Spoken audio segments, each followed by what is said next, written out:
Father, forgive them, for they do not know what they do. During the Lord's Supper, Jesus gave his body and blood for the forgiveness of our sins. Our sins separate us from him. Our sins hinder us in coming back to God. And God, who is all loving, God who loves us so much, wants us to be with him, wants to unite us with him. And so he offers his mercy. He offers his forgiveness through Jesus Christ. Even before we ask for it, even though we may be undeserving, God offers his forgiveness. You see, I remember one time in a confession, a woman approached me after my mass, after my noontime mass. We sat down for her confession, and she started saying, "Father, I committed abortion." I said to myself, "Oh no, this is a big case, a big sin. It will take time, and it's already past noontime, and I'm already hungry." But she did not end there. She said, "Father, I committed abortion 3 times." And you know, deep inside me, I was telling myself, how can I forgive you with what you've done? It's so great. It's not just once, it's 3 times.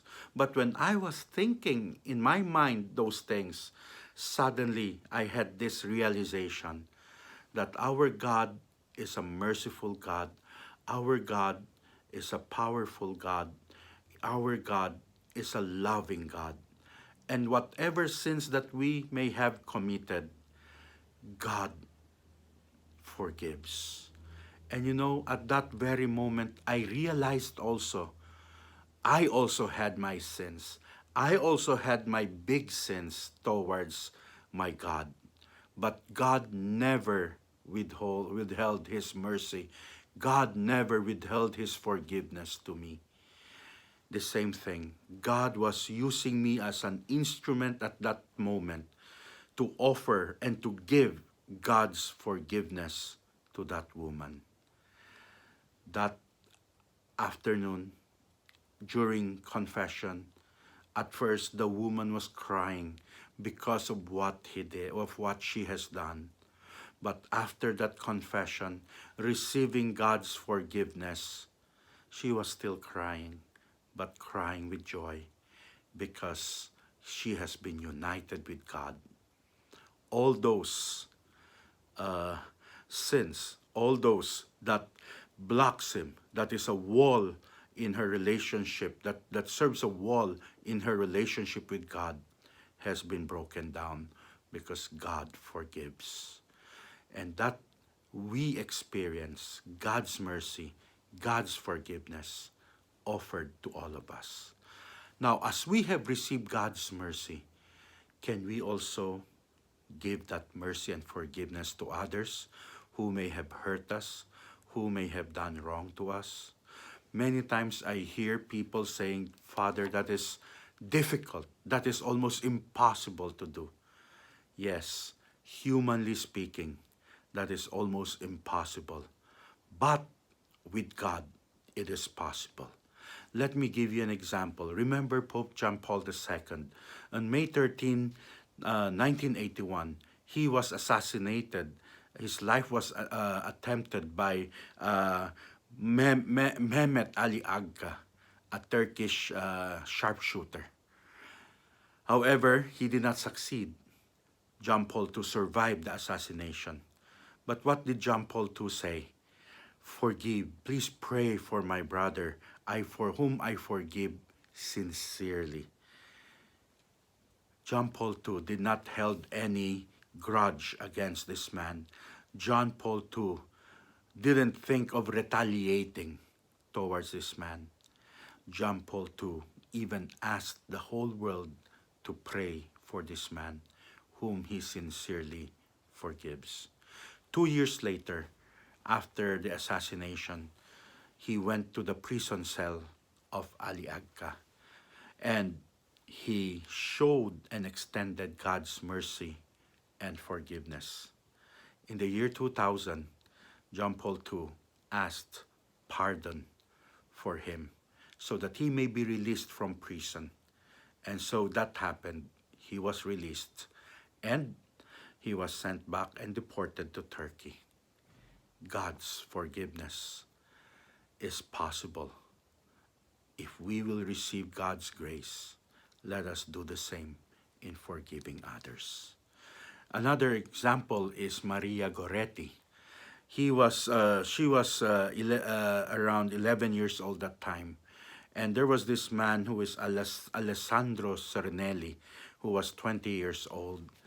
Alessandro attempted to seduce Maria. When he was not successful, he forced himself to her and attempted to rape her. And Maria resisted. She tried to fight back. And she was saying, no, it is a sin. God does not want us to do this. And so this man, Alessandro, was frustrated, and so he stabbed her 14 times. On her deathbed, Maria forgave Alessandro. You see, my dear friends, Alessandro was imprisoned.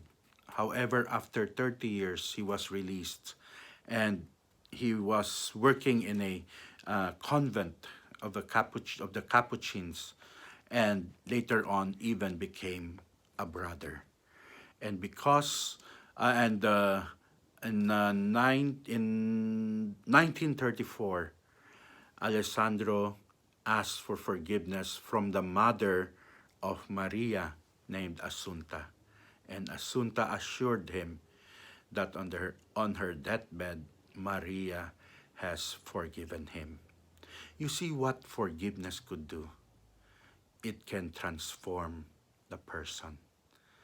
And so, my dear friends, let us also learn to forgive others. Even though how difficult it may be, it is possible if God is working in us. We may say, humanly speaking, it is difficult.